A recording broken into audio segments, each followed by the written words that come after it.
Bonjour, nous sommes aujourd'hui à Margaux avec Alain, à la rencontre des clubs sportifs. Donc nous sommes accueillis au BBR, au basket Brest-Revermont, qui est coprésidé par Frédéric Tabakian et Gaëtan Forêt. Donc nous sommes accueillis par Frédéric. Merci Fred de ton accueil, de nous recevoir dans ce gymnase de Margaux. Donc j'ai parlé de coprésidence, Gaëtan est sur les terrains aujourd'hui.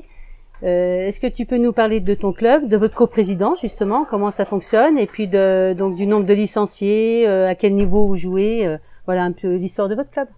Donc le club compte environ 160 licenciés.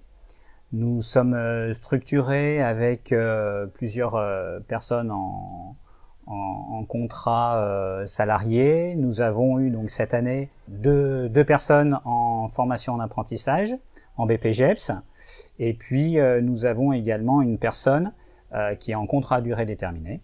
Et puis au niveau de la coprésidence, donc j'ai effectivement pris la coprésidence avec Gaëtan Forêt. Ce système de binôme est très important puisque c'est une charge de travail qui est quand même assez conséquente aujourd'hui, justement avec des salariés, avec pas mal de licenciés. Donc ça nous permet de répartir les tâches, je dirais, naturellement. Quelles sont les valeurs du sport? Tu sais que moi, je suis très attachée au sport collectif, venant du basket aussi, donc c'est quelque chose qui me passionne et qui me tient à cœur. Disons que dans le club, ce qu'on essaye de faire, c'est d'accueillir le plus grand nombre de jeunes.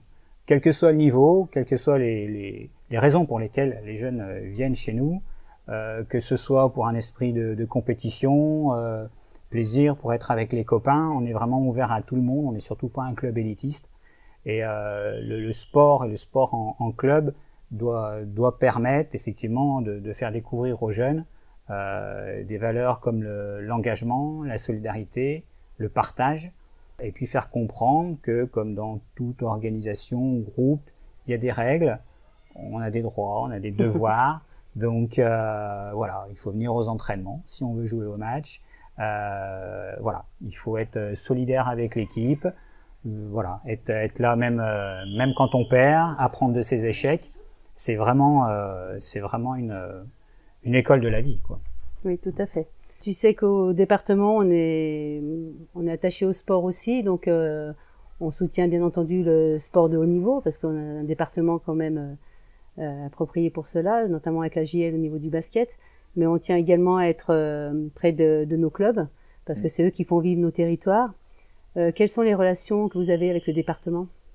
Alors on a des relations qui sont très étroites, disons que voilà, régulièrement on est en contact avec les personnes du département quand on a des besoins spécifiques lors des manifestations, et cette année particulièrement on a eu aussi un soutien financier, ce qui a été vraiment essentiel en cette année bien particulière, que ce soit voilà, par rapport au Covid ou les autres années précédentes, on a eu aussi un soutien financier qui est très très appréciable.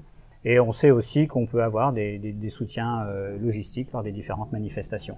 Et ce qui est vraiment important, c'est qu'on a un contact facile, très rapide.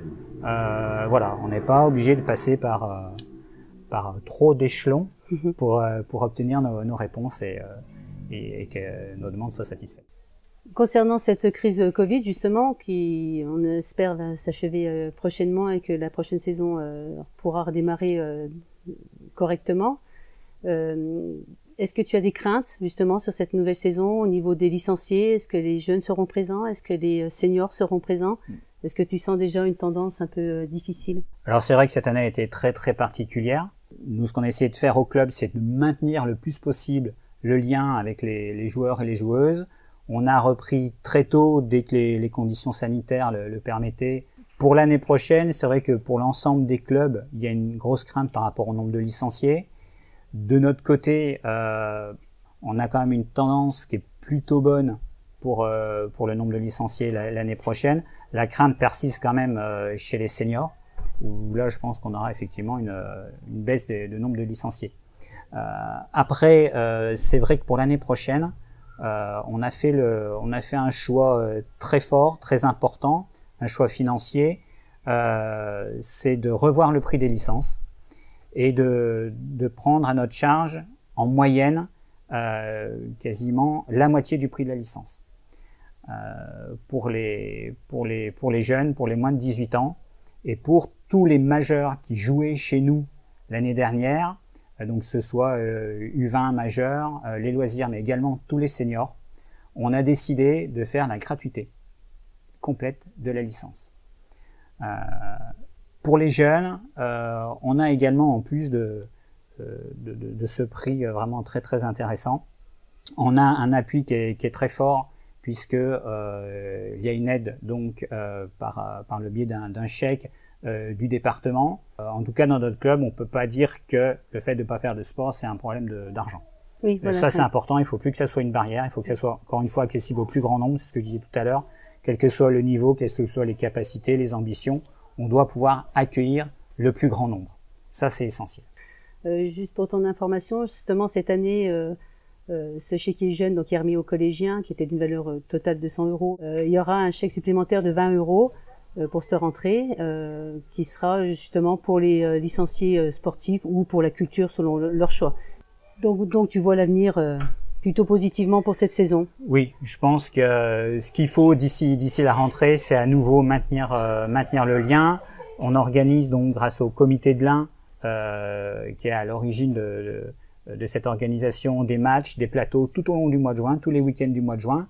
On va également, pour prendre le relais au mois de juillet, organiser un camp d'été qui va permettre chaque semaine pour une classe d'âge précise et là c'est ouvert à tout le monde, de pouvoir découvrir le basket, jouer, et on a fait là aussi le choix de pouvoir s'ouvrir au plus grand nombre en accueillant les enfants dès le matin à 7h30. Okay. Donc ce qui permet aussi voilà aux parents de pouvoir déposer les enfants et savoir que ce stage est entièrement gratuit. Voilà, et encadré par des personnes diplômées.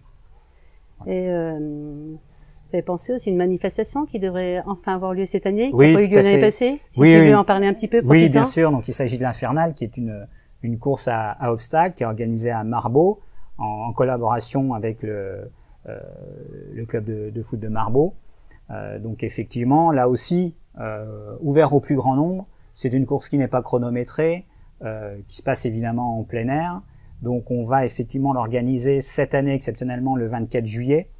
On a pris le parti d'espérer qu'on pourra faire effectivement comme les autres années. Effectivement, c'est une belle fête d'abord, hein, puisque les équipes se montent, certains viennent déguisés, enfin voilà. Et je pense que ça sera vraiment une belle occasion en cette période de pouvoir venir échanger et profiter des extérieurs et des amis. Oui, je pense que ça sera un bon moment de rencontre qui nous manque tant depuis un an. Donc, merci Fred de ton accueil. Je t'en prie. On souhaite bonne route au BBR, hein, bonne route merci. à cette coprésidence qui marche si bien. Merci. Et puis, bonne saison et puis encore merci à toi. Merci.